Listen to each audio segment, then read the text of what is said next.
Should I? Yeah.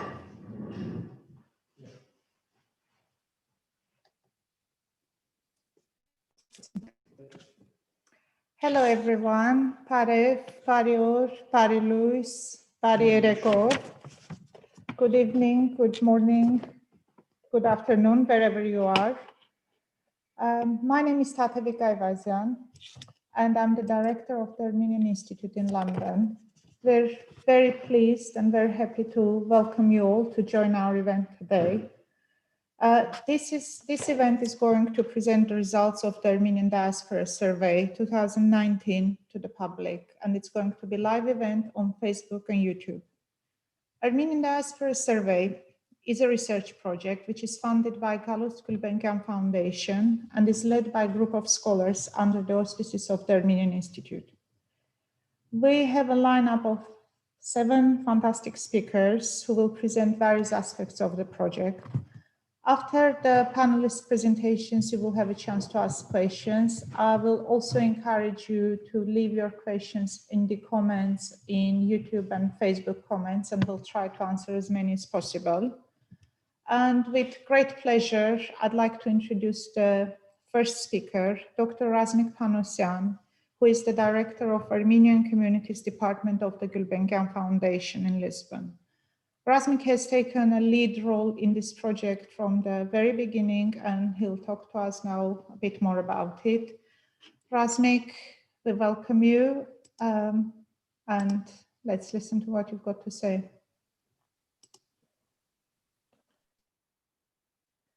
Thank you very much, Tatevik. Thank you for that kind introduction. I will be very short, just a couple of minutes to give a bit of context. Since its inception in 1956, the Calouste Gulbenkian Foundation has supported Armenian studies research through scholarships, through publications, through university support, etc., etc. And that tradition, of course, continues to this day. Last several years, we have put a bit more emphasis on contemporary issues, of course, while continuing to support history, linguistics, and the more traditional disciplines that we have been supporting. But we also wanted to know a bit more about contemporary subjects, know in the sense that support scholarship on contemporary issues. And the Armenian Diaspora Survey was initiated in this context. It is to better understand the diaspora, that is to better understand ourselves, because we often hear that the diaspora thinks this, the diaspora wants this, but we simply don't know. I mean, we don't have the evidence. And the Armenian Diaspora Survey is meant to give us some evidence, us being the Armenian world, to give all of us some evidence as to how the diaspora actually thinks, what they want, what are the expectations. Now, the purpose of this is, of course, academic research, is to provide the raw materials, the analysis, but it also has a strong component of influencing policy, so that decision makers, be they in Armenia, be they in the diaspora, actually have some evidence based on which they can take decisions pertaining to their organizations. This initiative is a signature initiative of my department, of the Armenian Communities Department. It is being supported for 3 years. So 2019 was the first full. In 2018, we did a pilot study. And then in 2019, 20, and 21, there will be the survey, of which we will hear the 2019 results today. So that's all I need to say. That's what I would like to say, except to also thank the Armenian Institute for its incredible work. Hratch, Tchilingirian for leading the project. The Armenian Institute being now led by Tatevik, Ayvazian. But also I would like to thank Susan Pattie, who will, I believe, speak next, because she did the pilot in 2018. And of course, all the country teams, the expert committee, the academic committee, and all the volunteers who helped us to make this project a success. So thank you very much. I'm looking forward to hearing the results and analysis.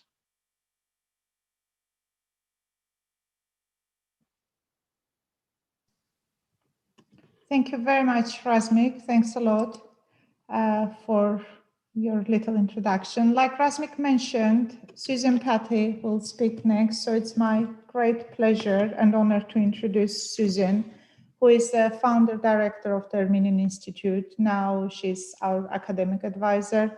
She's also part of a member of academic committee of Armenian Diaspora Survey. Susan, would like to hear you now.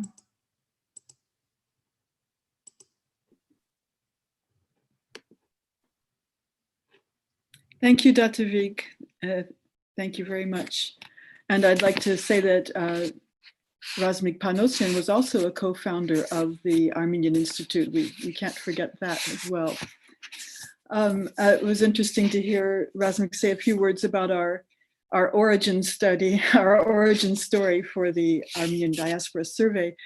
When he called, I think about 8 or 10 of us together in 2017, the question was really from him, you know, shall we do this? And we were unanimously excited about this project and so grateful, because all who had been gathered together were people who had worked in different aspects of the diaspora, different parts of the diaspora, and were very devoted to trying to find out what people are thinking, how they're managing, what it means to them to be Armenian, and why that's important for so many.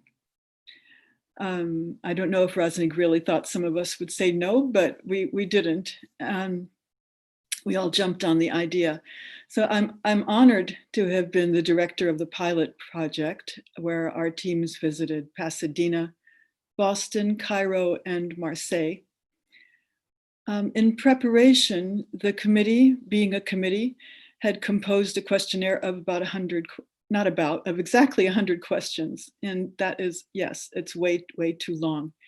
But part of being a pilot was trying out different subjects, trying out different ways to ask the questions, finding out what piqued people's interests and what they just skipped.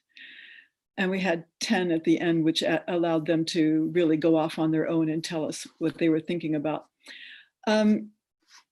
100 was too many, way too many. Now there are, I think, about 50. So we thank the people of those first cities for their patience, and it really helped us to hone it down. And then the 2019 survey built on this project, the pilot project. not only learning how to streamline the questionnaire and also the interviewing process, but also under Hratch's guidance, how to broaden the outreach in each place. We're all fully aware that while we're calling these communities, they are very diverse, each place. It has great diversity within. And we make every effort to try to reach out and find people of different opinions, different experiences within these. This has been a hallmark of this project, which I'm sure we'll keep on trying to do even better each time. So I'd like to congratulate Hratch on the great progress that's been made on this. And again, thank Razmik and the Calouste Gulbenkian Foundation for affirming the importance of learning about the diaspora. And by the nature of it being such a big study, as Razmik said, one of the Armenian Community Department's signature projects, it confirms that the Armenian diaspora cannot be taken for granted. We can't assume that we know all about it just because we live in one of its corners, and that we need to study it as carefully as we do the many other aspects of Armenian historical and cultural life. Thank you.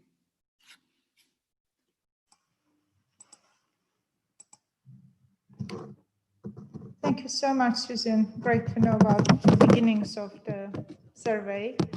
And now for the main presentation, I'd like to invite Dr. Tchilingirian, who is sitting next to me, to talk about overview of the project and highlight the results. And he's the current director of Armenian Diaspora Survey. To you, Hratch. Thank you, Tatevik. It's a great pleasure to be part of this event. Very exciting for us and our team who've been working on this project for a very long time. I want to especially thank my colleague and the team member, Dr. Haidostian, who's helping us and advising on the methodology and research design, and he's had important contribution to this project. What I would like to do is to give you an overview about the project, the research project itself. I need to start by saying that because many a times people ask me, what is the Armenian Diaspora Survey? Primarily, the Armenian Diaspora Survey attempts to study the public opinion in the diaspora. In that sense, it is not a census or it's not ethnographic study, but primarily an attempt to find out what Armenians living in different parts of the world in the diaspora, what do they think on a number of issues. In 2019, the survey was done in 18 cities in 4 countries: Argentina, Montreal, Canada, Lebanon, and Romania. This year, we have also a set of 5 new communities where we will conduct the survey, and that includes Brussels, London, Manchester, Michigan, Paris, and Rostov-on-Don. There are 5 main areas or themes that we explore in this survey, which I will come at the conclusion of my at the conclusion of my presentation to tell you a little bit more about these 5 themes that we study: identity, language and culture, religion and spirituality, community and political engagement of Armenians, and relations with the Republic of Armenia.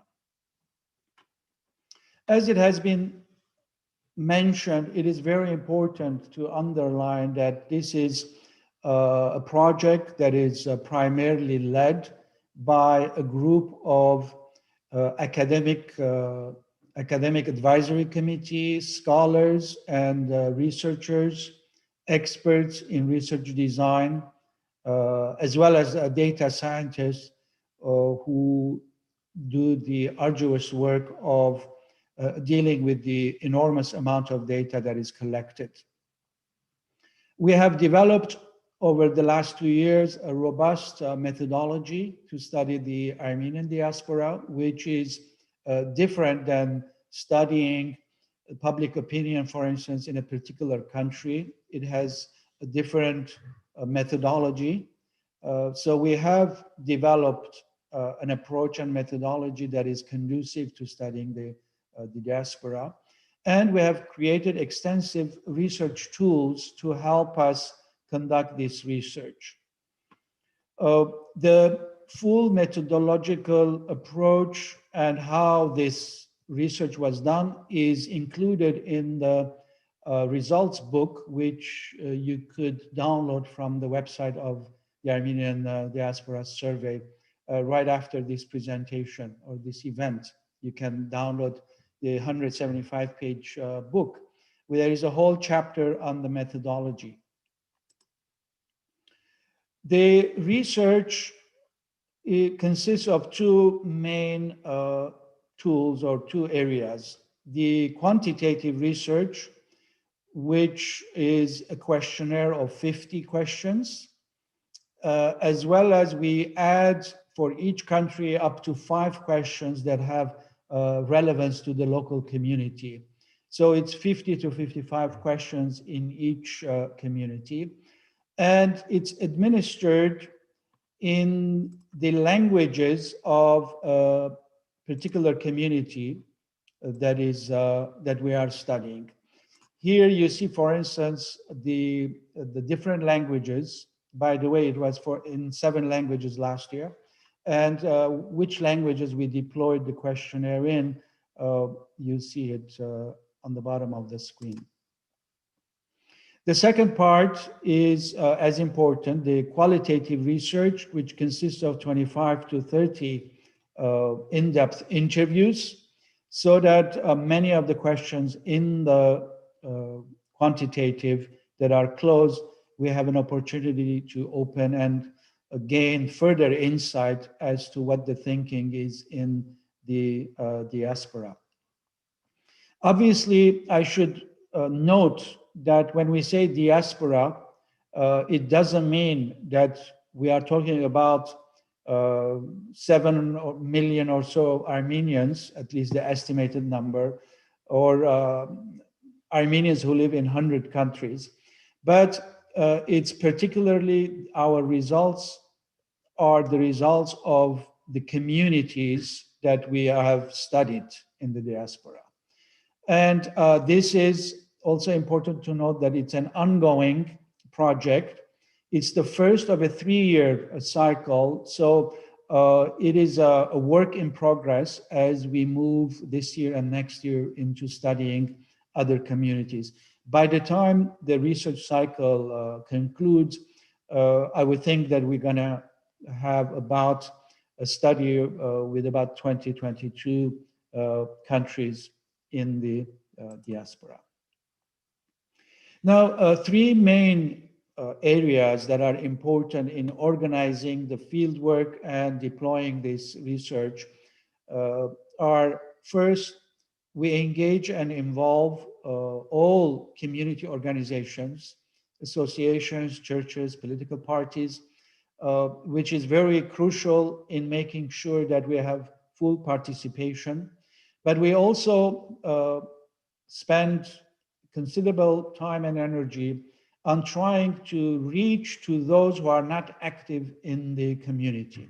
So we have a whole wide range of participants in the survey that includes most active to people who are least active or non-active. The second important aspect is that in each country, in each community, we set up a local advisory team made of scholars, academics, experts, community leaders who know the community, they know the context of the country, have the contacts and the network, and they help us enormously in deploying the survey. And finally, the third important dimension of this survey is that we recruit and hire local researchers small team of researchers who do the actual legwork, as it were, and manage the survey research in each country under the direction of the Central Armenian Diaspora Survey team. Now I would like to give you some interesting highlights from, not all of them, but just a few examples from the highlights. For instance, one of the questions that we ask is how Armenians in these communities define their Armenian identity. And here we see the top choices are family, language, and culture. Family being even higher than the other two. And this is, I think, something that for perhaps many of us is not surprised, but it's important to bear in mind that it's not Armenia, or it's not a political party or an organization, but the family provides the important nucleus for the Armenian identity. Another one, we ask about the fluency of Armenian language. And here again, I think the fluency, those who consider themselves, this is self-reported, the person who's responding decides the level of fluency. We do not define that. So 53% have said that they are fluent in the Armenian language. And as you will see on the chart, it is much higher in Montreal and Lebanon, 78 and 77% respectively, because as you can imagine, we have these communities have had historically a larger number of Armenians who have spoken the language, kept the culture, and so on. And Montreal obviously has, in recent decades, a large influx of Armenians from the Middle East going to Canada.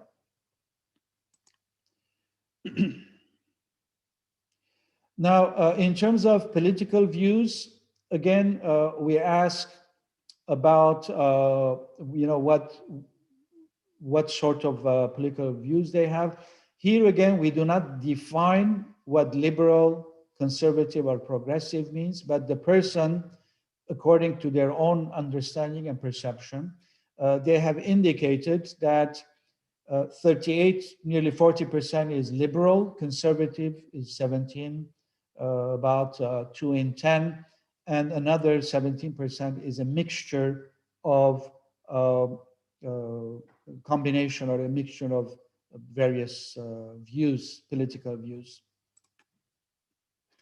We also have sets of questions about belief, about spirituality and church. And here, again, interestingly, the respondents in our 4 communities, 68% have indicated that they believe in God, although we have 13% of people who have said they are atheists or agnostic. When it comes to Christianity, we see that very important and fairly important is 80% of the respondents. Of course, this is in terms of the importance of Christianity to Armenian identity. Doesn't mean that people are practicing Christianity, 80% are practicing Christianity. But this is in terms of the relationship or the role of Christianity in Armenian identity. These are all explained in the extensive report. Now, interestingly here, when we ask about the biggest challenges to the strength of their communities, to their local Armenian communities, interestingly, again, lack of strong visionary leadership is the highest on the list with 36%. And on the right side of the slide, if you see in the pilot 2018, we had similar numbers or percentages to these answers. Another important need is a lack of events that interest young people. Mixed marriages is another area of concern or challenge. And interesting and engaging community activities seem to be in demand, and it's a challenge for the strength of the community. And here, when we ask which activities are needed in your local Armenian community, and again, we see some straightforward answers. For instance, the top choice is lectures and activities on Armenian history, language, art, music, food, and etc. Similar numbers we had in the pilot study. Children's cultural activities, summer camps, and scouts is another important area high on the list. Professional networks, this is seems an important aspect in recent years. But also, interestingly, Armenian schools, nearly 30% think that there is a need for Armenian schools or generally Armenian education. Again, something to think about, especially in the context of the debate about Armenian language, Western Armenian education in recent years. Interestingly, here again, when we ask which of the following do you consider your homeland, and this is a multiple choice question, so we see that the country where they were born is higher on the response list. 57%, nearly 6 in 10, considered homeland to be the country they were born. Another 42% is the Republic of Armenia, and another 30% the country where they live. This also the question we ask, how many, if they ever visited the Republic of Armenia, and to the surprise, this is a surprising answer for many of us. 61% have already visited Armenia once or more than once, which is considerably a high number. And we have another 35% who intend to visit Armenia. Then we ask, what areas should diaspora communities support the Republic of Armenia? Here again, very interesting responses. The first top choice is economic development and job creation, 62%, education, 46%, and then third top is human rights and democracy building, 35%. This is, I think, also an interesting response, human rights, because it's not an item that had been on the agenda of the diaspora in the last few decades. But perhaps the developments in Armenia in the last few years might have had an influence on the thinking in the diaspora. And then we ask the reverse as to how the Republic of Armenia could support the local communities. And here again, it seems that it's very simple and clear need that, or expectation, is support and information for tourism for people wishing to visit Armenia. This was 47%, as well as another 44% said support and information about education and recreational programs. Second is cultural programs in local communities. And the third highest percentage is helping with teachers or teacher preparation programs in the diaspora. When it comes to Armenian schools, we ask whether they would send or they did send their children to Armenian day school or after school weekend classes. And here again, I think we have a high number when we combine definitely yes and probably yes. That's 78% of the respondents said that they would or they have sent their kids to Armenian school.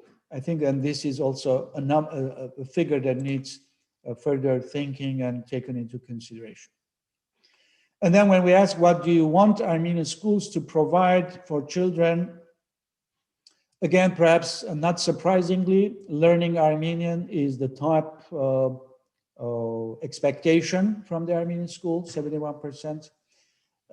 As importantly, high quality general education, and then encourage commitment to Armenian identity is nearly 50%.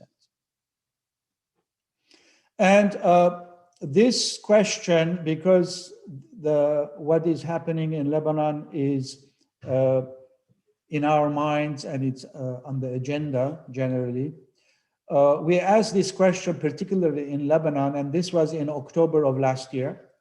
We asked, how likely is it that you would move out of Lebanon in the coming years? And we see that nearly 6 in 10 had responded very likely and likely that they would leave Lebanon. And I think given of the blasts on August 4th and the situation, the current situation, for many people, this might even be even a more urgent issue. Now, finally, to give you a summary of the main findings of the survey. In terms of identity, according to our survey, identity is largely defined through hyphenated Armenianness, where family, language, and culture are the defining constituents of Armenian identity. Another main theme that we have, language and culture. Armenian language and culture are a vital part of being and in community life, being Armenian and in community life. And there seems to be a demand for high quality Armenian education. When it comes to religion, and Christianity and the Armenian church are important aspects of Armenianness, but there is a wide spectrum of perceptions on religion and more nuanced views of spirituality. Community life, visionary leadership, and more cultural and educational activities are high in demand in community life. Particularly, there is leadership gap between institutions, organizations, and individual members of the community. And there is a need for direction and programs, especially educational and cultural projects. And finally, in terms of relations with Armenia, homeland is not necessarily Armenia, but the Republic of Armenia as an independent state and country is an important point of reference for the diaspora. So on that note, I conclude my presentation, this part of the presentation.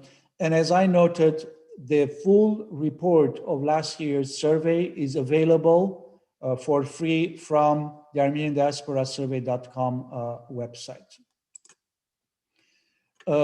Now what I would like to do is bring in our panelists who will be talking about the particular communities where we did the survey. And if I could just bring them on.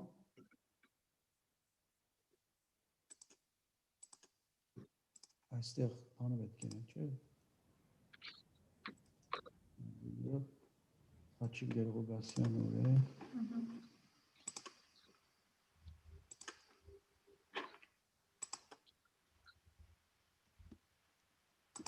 Okay.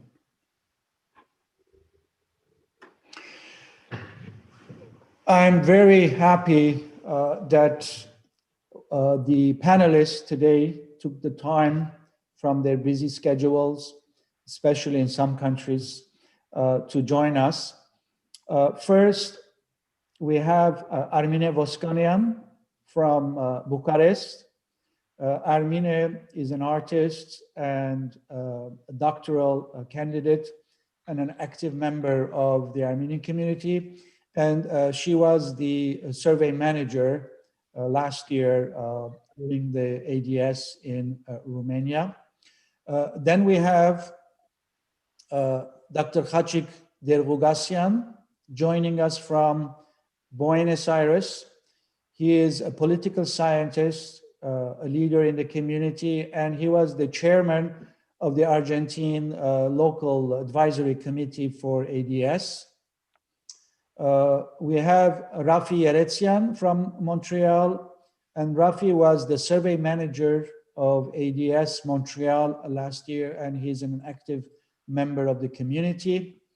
And Dr. Paul Haidostian, president of Ayvazian University, joining us from Beirut, who also was the chair of the Lebanon Advisory Committee of ADS end of last year.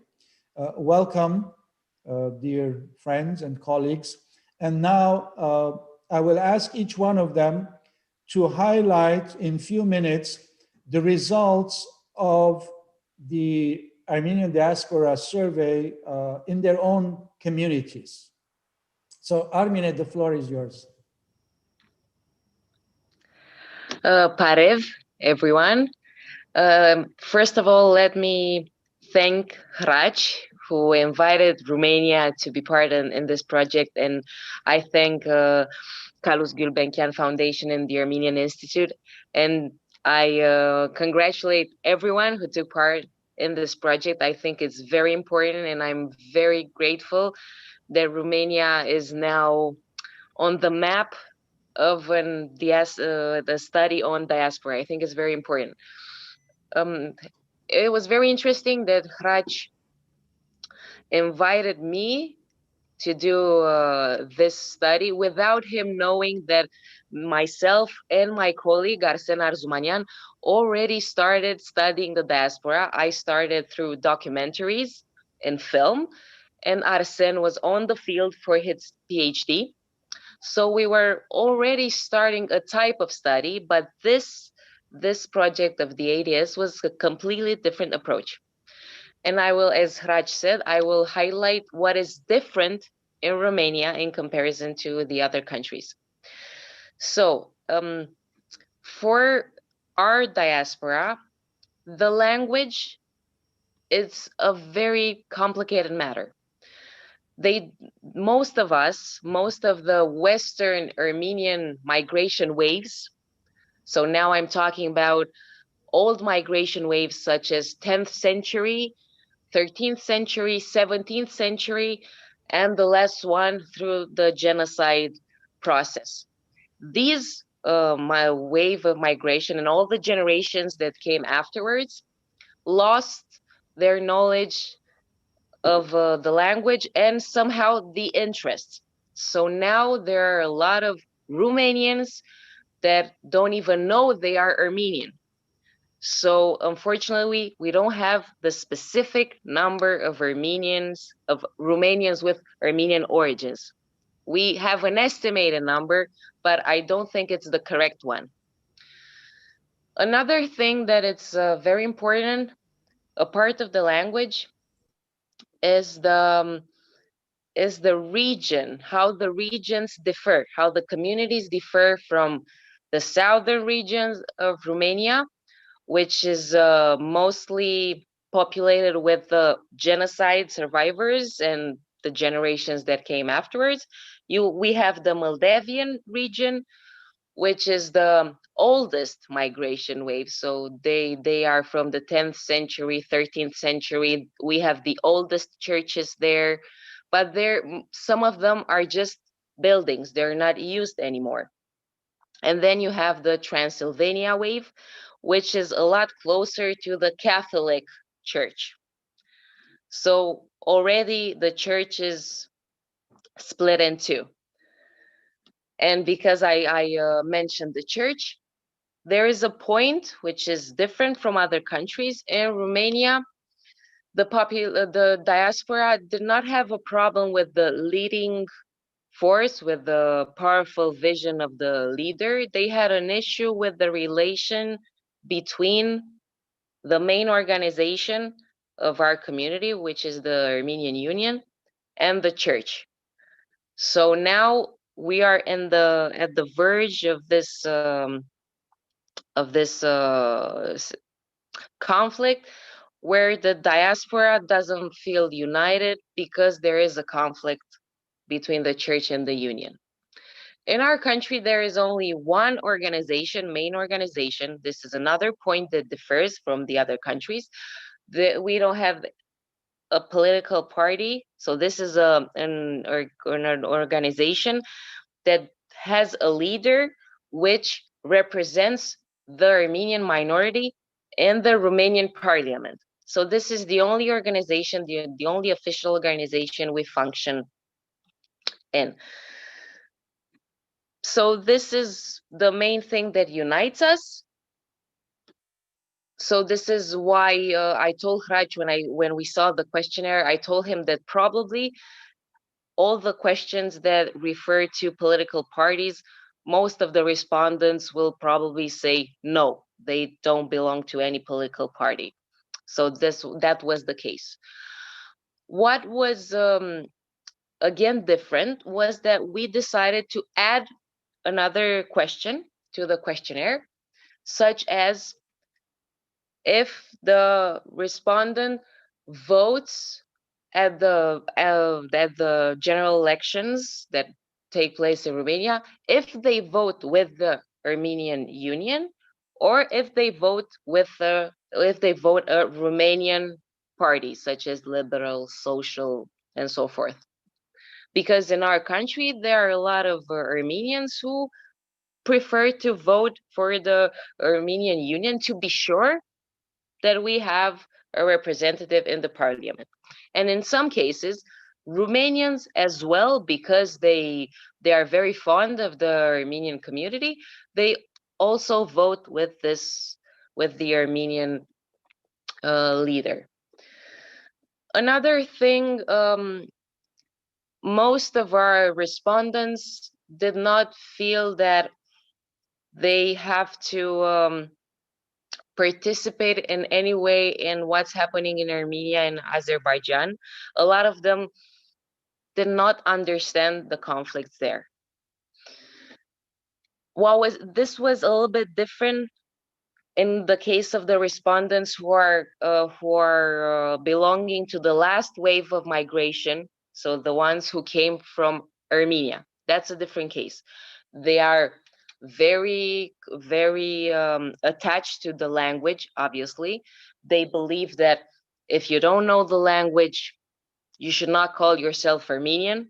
So we had two completely different approaches. And for them, Armenia is the homeland.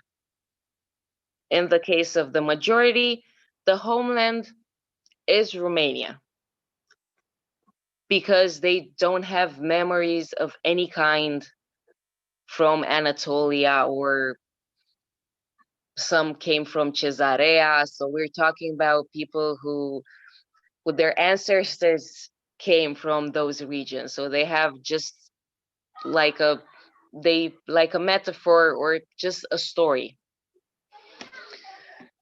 Another interesting thing regarding all the questions about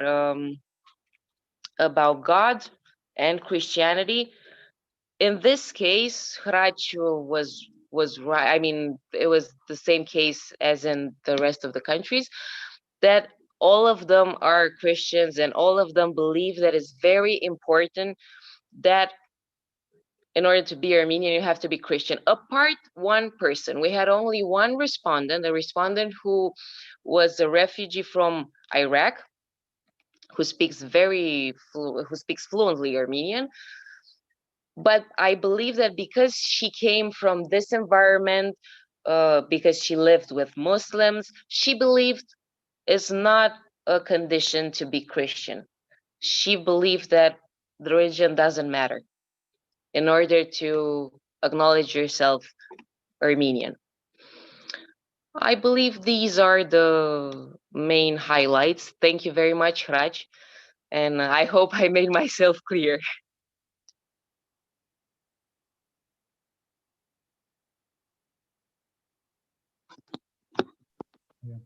Thank you, Armine, for highlighting the particular aspects in your own community. And I'm sure in the coming months and maybe years, you will have chance to discuss these results within the community as well. So thank you very much for taking part, to you and Arsen Arzumanian, who were the team, the local team during the field work. Now, I know that you need to leave a little bit early, so feel free if you have to go, Armine. Thank you. Now, yeah, we move to Buenos Aires and Dr. Khachig Derghougassian to tell us about the results in Argentina. Thank you, Hratch, Parev, Polorit, Shadurachem. Thank you, Hratch and Razmik, for inviting our community to be part of this very important initiative. I wouldn't say that bringing in Argentina, because thanks to Calouste, Gulbenkian, and other initiatives, the Argentinian community was in sort of already engaged with this pan-Armenian initiatives of the last 10, 20 years, if I may so. I would like also to seize this opportunity to thank my team, especially the senior advisor Nerida Burburgian, as well as Alexis Papazian and Lucila Tosunian, who did the survey and the qualitative survey also, and also every member of the advisory board. We have been talking a lot since we had the first results of this survey, especially with Nerida, how we should evaluate, if you want, or interpret, if you want, as those who took the lead in doing the survey, the results, what concerns our community in relation with the rest of the other, with the rest of the communities, and in particular for Argentina. So let me just brief about that main ideas that we reached talking, like, initially, and we didn't start, of course, yet a broad discussion within the community, within the institutions, despite that everyone knows that the results of the survey are there, and we already have a briefing, a resume, an article of the results of the survey that has been published even on the website of the Armenian Diaspora survey. So here's our main conclusions. First of all, what is the importance of bringing in Argentina or the Argentine Armenian community, and in a broader sense, the South America. We need to have a geopolitical vision of what is the Armenian reality in the global in the global world today, and this geopolitical vision is necessarily a center periphery vision, considering center always Armenia and what is the Middle East, close the regions close to Armenia with Armenian communities, and within that vision, South America and Argentina are the periphery of the periphery, if you want, the most southern periphery. The second important consideration and the second important aspect, I think, of having the Argentine community in this survey is that this is a very established community. In what sense? In the sense that we didn't have since the 1970s, there was no important immigration from the Middle Eastern countries, especially Lebanon, Syria, or Iraq, who came to Argentina. And this is a main difference with what is happening in Montreal or probably California and other or Europe. So this is established community in the sense that we have already a fourth generation of Armenians born in Argentina since the genocide, and the main the community existed before the genocide, but the main wave of immigration, as historical studies show us, is after the genocide immediately. So what is for us the main question was the following: what does it mean to be Armenian in the periphery of the Armenian world in South America, and does it make any sense to bet on the Armenianness of in Argentina? So let me give you some of the results that we have in our survey. They don't differ. They are very close to Romania, by the way. They don't differ in general from the rest of the communities, but they are particular in this sense that we are, the far away from the center of the Armenianness, if you want. So 75% of the those who took the survey consider that Argentina is their homeland. This is not a surprise, but 75% is a high number, and 54% of them has no intention of moving from Argentina to Armenia. Moreover, 66% of them have no connection with Armenia or Artsakh, and 48% of them did not go to Armenia, but have the intention to visit Armenia. Of course, it's not only the willingness to go or not to go, it's also the cost, to travel to Armenia, the economic situation in general of Argentina.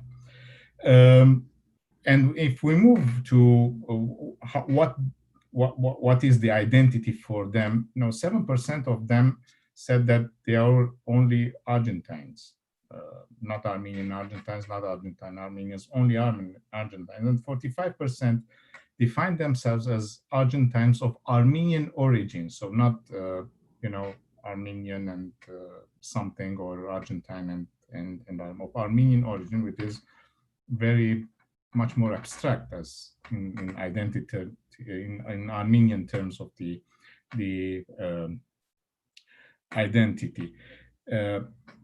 Let's move further, and we see that 64% have their partner of non-Armenian origin. And moreover, 74% of them, the speaking language is Spanish. 74% of them speaks only Spanish with their children, especially. Now, if we were to think about diaspora in what I call the old paradigm of diaspora, this is very much a community that is vanishing, that is assimilating, that is going away. And, if there is no salvation, and the salvation is, to return to the homeland, this community should disappear one day. However, if we move on to other questions, we see that 78% of them have tried and are trying to learn Armenian, either in the school or in particular lessons. 48% of them would send definitely their children to Armenian schools. 26% will most probably send to Armenian schools, and most of them have the reference Armenia as very important for diaspora in general and for the community in particular. Now, what does this mean? This means that despite that this is an established community, it is also a laboratory to see how diaspora could evolve. Of course, we don't have any past survey to see if this was so in the past, and what is this a new generation aspect? We don't know that, but probably we can be a mirror of the future of diaspora, especially to communities in North America. whether it's California or Canada, which are receiving immigration from the Middle East, and probably their view is much more, rooted on their vision of the Armenian identity coming from the Middle East. So I think that the community is very much also an observatory of the evolution of diaspora in the future. And let me finish with this aspect. We didn't talk about the political engagement and all of that, but in general, the Armenian diaspora is liberal. In other words, despite that we consider Christianity and church and all these things very important, but we accept, we accept, for instance, LGBTI issue, and particularly in Argentina, this percentage is very high. It's 62% of having people saying that they have no problem in accepting the LGBTI, identity as part of the Armenian. Now, usually we thought that the Armenian communities were conservatives, old-fashioned thinking, but this is not so. Now, this is probably or definitely an aspect of usually the Argentine society, which has become much more liberal after the democratization in the 1980s, and especially within the last 10, 15 years. But definitely it has its impact on the Armenian. And it's something that we should take into consideration for the future. So now, thank you very much, Hratch. It was very interesting to speak right after Romania, which, doesn't have the same, it's not as large as the community in Argentina, but has more or less the same aspects. And thanks again for including us, and we look very much forward to see this the survey to continue in other communities. Thank you, Khachig. In fact, speaking of Romania, I think certain aspects of the community in Argentina, there are some also similarities with Montreal, which maybe, I'm sure, for instance, in terms of political views.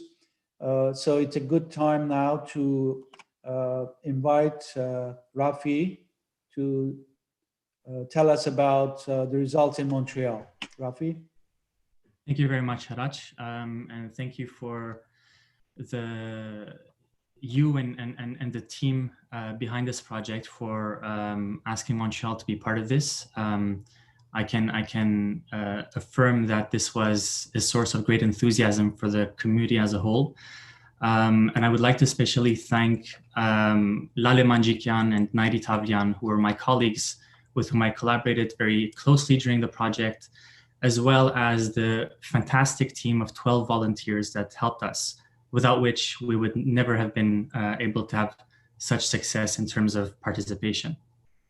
Now, I will not be talking about political engagement in my presentation, although we can certainly have a very rich discussion about this. I will instead focus on two very specific aspects which I think are really noteworthy when it comes to the survey conducted in Montreal. The first one is the predominant role of the Armenian language in Montreal. Hratch, you briefly mentioned this earlier, and I will actually go a little deeper in this and show how there's something very special happening in Montreal. And the second point I will raise is the attempt that was made through the survey to have a better estimation of the number of Armenians in Montreal. I will discuss this later. So Montreal is anecdotally known as a bastion of the Armenian language in the diaspora. And the data that stems from the survey seems to confirm that. So for instance, in question number 2, participants were asked to define the Armenian identity. So as you mentioned earlier, Hratch, you showed participants could identify or select various components of the Armenian identity.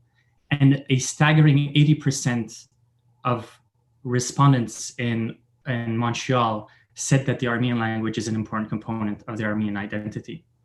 And that is not only a much higher number than the other locations this year, but also compared to 2018, the pilot survey in Pasadena, Boston, Cairo, and Marseille, this number in Montreal is much, much higher. So the way I would interpret this is that, at least in the minds of people, the language is a very salient component of their Armenian identity. Now, if we move on to question number 8, where participants are asked to evaluate the fluency in speaking Armenian, 78% self-assessed that they were fluent in Armenian. That's a number comparable to Lebanon, which was 77%. But in Argentina and Romania, the numbers are 18 and 21%.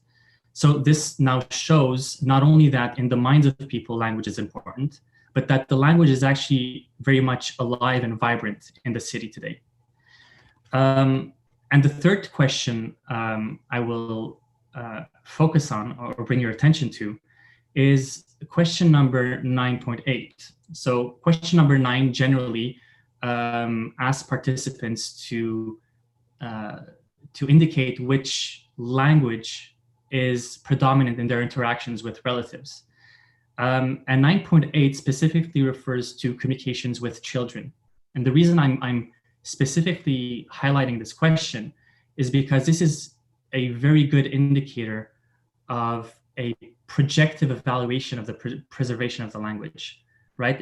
If parents speak Armenian with their children, we can expect the language to be preserved for at least a few decades. And the number, again, in Montreal is quite remarkable. 75% in Montreal said that they speak either Eastern or Western Armenian with their children.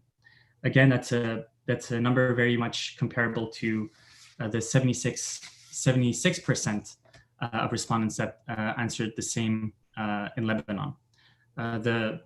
Comparing this number to Argentina and Romania, 14 and 12%, the way I would interpret this is that this indicates that there is a process, currently an ongoing process of transmission of language as we speak today. So just to recap very quickly, in the minds of Armenians in Montreal, language seems to be extremely important. In a very concrete way, the language is actually vibrant, and there is a mechanism in place for the language to be transmitted. So that's the results for language. Now, I want to mention briefly about the attempt we made to evaluate or assess with more precision the number of Armenians in Montreal. So as Hratch mentioned in his presentation, every community was allowed to had the liberty of formulating up to five additional questions which were relevant to the local community. And so what we thought was a good idea was to try to get data that would allow us to have a better sense of the size of the community. Now, this is obviously an important thing for every community to know, because you want to know how many members there are so that you can, make projections about preserving or building new institutions. So in Canada, the best reliable data we have is the Canadian census, which is carried out every 10 years. So the last Canadian census was conducted in 2016. And based on the census, 26,100 people, respondents, said that they are of Armenian descent. Now, our assumption before the survey was that not everybody filled out the survey, the census, the Canadian census, and not everybody who filled out the census necessarily specified, for various personal reasons, that they were of Armenian descent. So the logic was the following.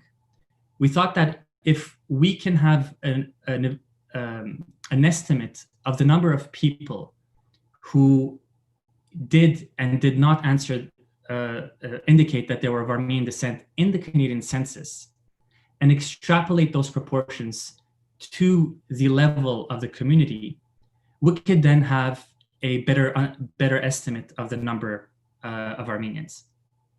Because the anecdotally circulating estimation about the actual size of the community is 40,000 in Montreal.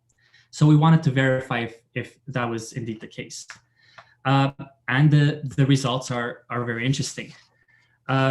So 73% of respondents in Montreal indicated that they did specify or indicate that they were of Armenian descent.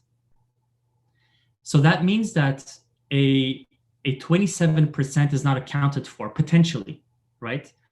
We can't be 100% sure, of course, but potentially there's a 27% that would not have indicated that they were of Armenian descent in the census. And so that represents that 27% would represent roughly 9,600 people. And so if we add that number through the extrapolation, that means that the actual number of Armenians would be 35,700%, getting very close to the rough estimate circulating of 40%. So I think these numbers we can discuss, because obviously there's the qualitative aspect, which is important to interpret this data. But I want to point out how important it was to have this latitude, this freedom given to us to formulate questions locally, so that we can try to get data we would not otherwise get.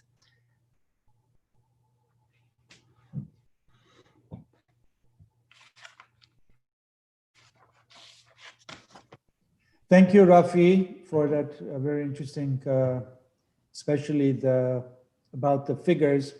As I always mention to our local community partners, indeed there are enormous information in the study, that the survey that was done for each community, that they could go in and try to analyze and do a sort of data mining even to learn more about the local communities. I think there is enormous amount of data and information that that could be further discussed among the community members and their organizations. And I'm happy to hear that, and I know that even before the survey, you and your team were also thinking already about doing a study of the Montreal Armenian community. So it has worked out really very well in terms of a project, and I'm sure in the coming years we will continue our cooperation. Thank you. And now I would like to invite Dr. Haidostian to tell us about Lebanon, which, as we all know, it has been going through an enormous shock and the developments that are really worrying. So, Dr. Haidostian. Thank you for having us, working with us both in the survey team and Gulbenkian and others. We've had a good advisory team that was not able to meet after a certain period of time because our main issues were, our problems started basically in October 2019. We had started the survey. But I also thank especially Tatevik and Nanor. I know they're participating in this for the good job they did. As you said, especially post August 4, but generally starting October 2019, Lebanon has been changing. The problems have been changing. We grew up in the civil war, but this is a new era. It's a new world. So some of what I need to say, I would like to say, I should keep quite tentative because I could see something else next week, or we could see something else next week. I should also express sort of our disappointment in Lebanon that this survey coincided with what was going on in the country. We initially thought we should get 1,000 respondents easily. Of course, easily, because I mean, hundreds of Armenians are at Ayvazian alone.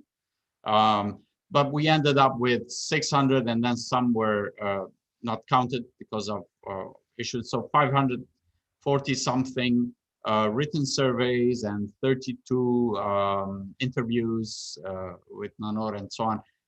We did not, statistically, it may be okay, but for us, for Lebanon, we thought we could have done way better with the better conditions of the country. And that somehow would have impacted some things, maybe in the survey, but not too many things. The results of the survey, the numbers that we read, did not shock us in any particular way, because Lebanon is a small country, and most of the people live in Greater Beirut, with the peripheries in places like Byblos, Tripoli, Zahle Anjar, that were included in this. But the majority were in the Greater Beirut, and Beirut knows itself.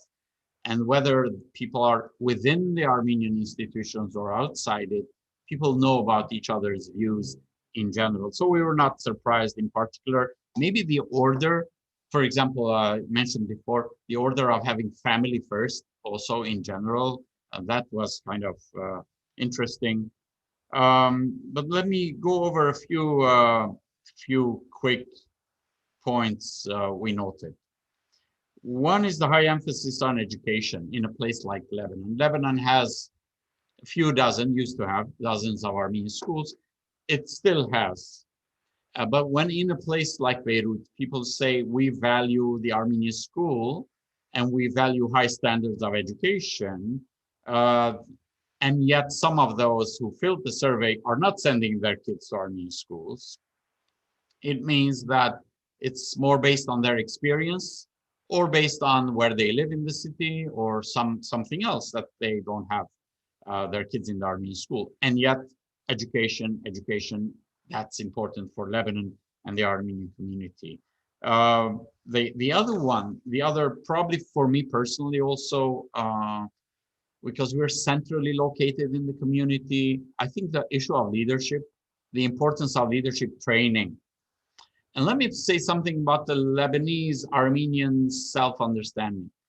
I believe that one of the disappointments the Lebanese Armenians may have, or one of the reasons why they emphasize leadership training in Lebanon, is because the Lebanese Armenians think that we are to provide leadership for also other communities. As you know, basically, the Armenian Apostolic Cilicia wing, of course, Catholicos, the Armenian Catholics, and then even the Armenian Evangelical Church, they feel like they need to prepare leaders for others. The same is true out of the schools, the political parties, cultural associations, media, and so on. So everyone thinks that we are the ones who not only start our schools and programs and prepare our leaders, but we also prepare leaders for the others. Hence the key emphasis. So they see the past. This is a country of leadership training, of education, Armenian education, and so on. And that not only institutions have been losing some of the quality and the quantity and so on, but that chance to provide something for the rest of. So this is an important aspect that we note. That is why the emphasis on leadership training is there. The other key important problem people pointed out was job security. That scored like top job security, socioeconomic standard, and so on. This says something about the Lebanese. The Lebanese believe in their market, in their business. They believe in their opportunities. The Lebanese, including Armenians and non-Armenians, but the Lebanese Armenians also are the ones who could go to Dubai and Qatar and Armenia and France and Cyprus and Greece and do business and come back. And then when they emigrate, they succeed in business. So that ethos of jobs and success and so on is there. And then when the Armenians in Lebanon see the lack of this, then that's the biggest alarm. In fact, some of you who have lived in Lebanon, you would know that many of the Armenians in Lebanon did not leave during the civil war because of the war. But then as soon as the war ended and there was an economic collapse of some sort over some years, many people who didn't care about the war because of the economic conditions, they left the country. So even now, it's not because people don't like the Lebanese political system or the sectarian system necessarily. That's not necessarily why they leave, but the socioeconomic standards or the job loss. And that is what led to the revolution or to the turmoil or to whatever you call it that happened in October 2019 when we were really doing the survey. So prior to the survey, the average Lebanese was complaining about the markets, about lack of opportunities, and others. We knew this from our university graduates. And then October came. So the results that focus on job security explain why that happens. Now about Armenian organizations who would vote. I mean, that I think none of the other countries particularly commented on that one. In Lebanon, we know that the Armenian political parties are quite active. When I look at the numbers, 42% of those in the survey said they would still have people that come from the Armenian political parties or organizations to represent them in the parliament. For those who do not know, one out of the 128 members of parliament, 6 have to be Armenian. They have to be Armenian. That is not an accident, it's by structure. And then another 24%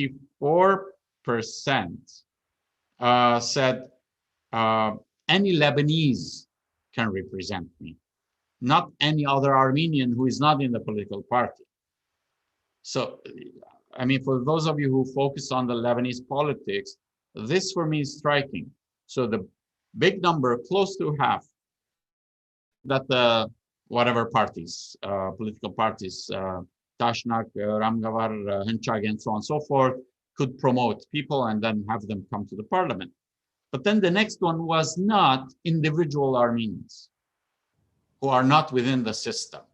No, the rest, 24%, trusts the other Lebanese. That could be a Muslim, that could be a Maronite, that could be Catholic or Orthodox, and so on. And this is to be, I don't want to give all my interpretations, that I have interpretations for this, but this is not the forum for that interpretation. But I thought that was very striking. So if you're moving from the Armenian organizational life, politically and so on, to something else, it's not to go and to pick another individual Armenian, but it's to pick another Lebanese political party or political or civil movement. This is parallel to what I think about the church. The majority of the Armenians in Lebanon would feel they are part of the church, or God is important and the church is important, primarily the Armenian Apostolic Church, of course, and then the Armenian Catholic and the Armenian Evangelical. And yet, even in the church, something that's not in the survey, but something which is in our experience, and we see it every day, just as you have Armenians in non-Armenian political parties in Lebanon now, a growing number in the past 15, 20 years. Every time, for example, I would visit a Maronite church or a Baptist church or a Syriac church, I would see a couple of Armenian families, some of whom are speaking Armenian with their family, but they're part of that church. So it's not like the Armenian institution and then individual things, but it's the Armenian plus the assimilation aspect into political parties and other places. Moving on, another important issue in Lebanon was youth engagement and activities and so on. I think this is a kind of a loss in the past years in Lebanon. Lebanon was in the organizational life of the Armenians very young as well, but now it's older. So the young generation cannot find the same meaning and engagement, enthusiasm about organized Armenian life. It looks from these numbers that at least 50% of the Armenians surveyed in Lebanon are still related to Armenianness in the institutional sense, church, school, political party, and so on and so forth. Maybe about 50% if I look at the different numbers, which is not a small number. That means in Lebanon, you still have close to the half who want an Armenian life in Lebanon that is complete.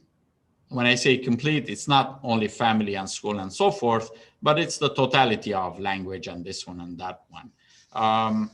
Now, is this going to shift? I guess the final point I want to make is that the number that said that I'm willing to leave Lebanon in the coming 5 years, which was high, more than half, I think, maybe 60 up to 60% in 2 categories. I'm sure if you survey it now, it will be way more than 60%, but that's not an Armenian issue. A Muslim in Lebanon would say this now. A Maronite from Mount Lebanon who feels like Lebanon is themselves, they would say the same thing. So it's a transition period. The ground has shifted in Lebanon. We will see where it goes. I finished by saying that the Lebanese Armenian expectation of the Armenian community and its leadership has been very high. That's why the criticism is also high anytime people have the chance. Fairly, unfairly is not the issue. In Lebanon, you think big. The government is not big. The state is not big. The sectarian system is big. So your group is big. Your party is big. You're Armenian Apostolic, the other one is Armenian Protestant, the other one is Maronite, and so on. They have a problem. These people have to get them their rights. So hence the disappointment with leadership. This is another major issue, I think, to be studied further.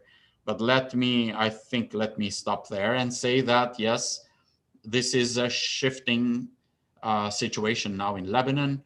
And I'm sure that many of what I said could be changing in the coming year or two. Before I forget about Armenia, let me introduce ourselves into something else. You know what? Today, people who moved to Armenia from Lebanon this month or in the past year, the automatic interpretation on the receiving end is Hayrena Tartsutun. That is repatriation. That is, people have come home. But that wasn't their home necessarily, as the survey says. Their home was something else. But Armenia is a good support for them. Armenia is a wonderful chance for them, is an exit for them, is an outlet for them. For how long? I don't know. So the sending side, Lebanon, has its own context. The receiving end has a different context. They're not necessarily meeting today. Thanks so much. Thank you very much, Dr. Haidostian, for that comprehensive, the points that are relevant to Lebanon. Once again, I want to thank our panel, and not only our panel, but beyond, as it's indicated in our report on page 2, I should mention and thank that more than 100 people were involved in this research project. So it is really a team effort. It's a group and team effort. We're grateful to all the advisories, the teams in each country, in London, and our academic advisory committee, and all those more than 100 people whose names are mentioned in the report. I want to particularly thank the Calouste Gulbenkian Foundation, and especially Dr. Razmik Panossian, who's taken a leading role in this project.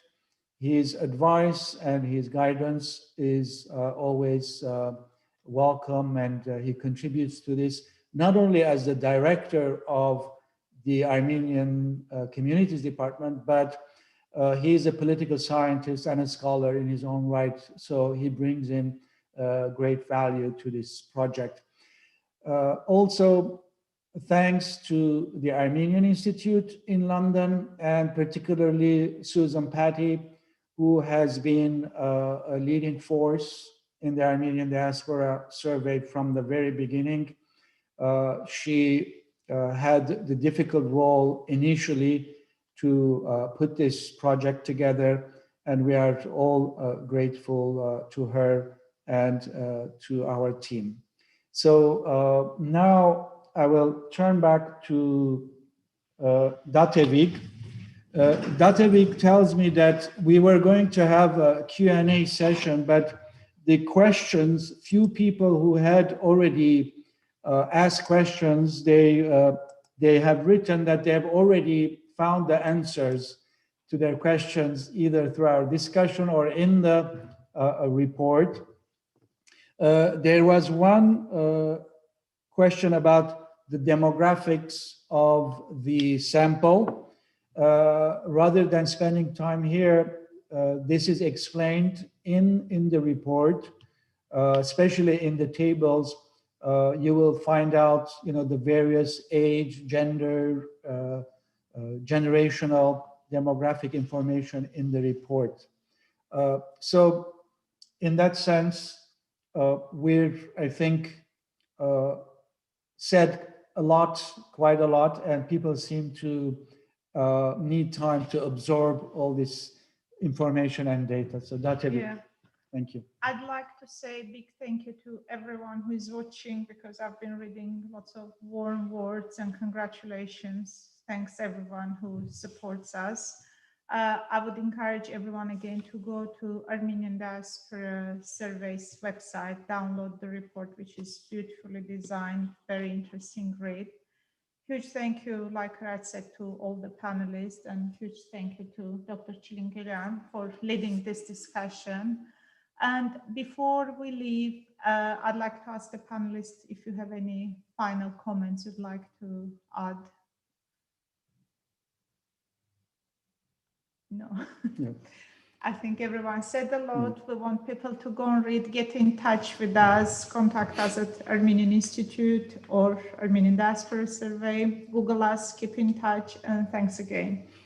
And those in the communities that we are going to survey, watch out, we'll be there, and we hope that you will welcome this project and that we can work together in the 5 communities that are in the survey this year. Thank you very much.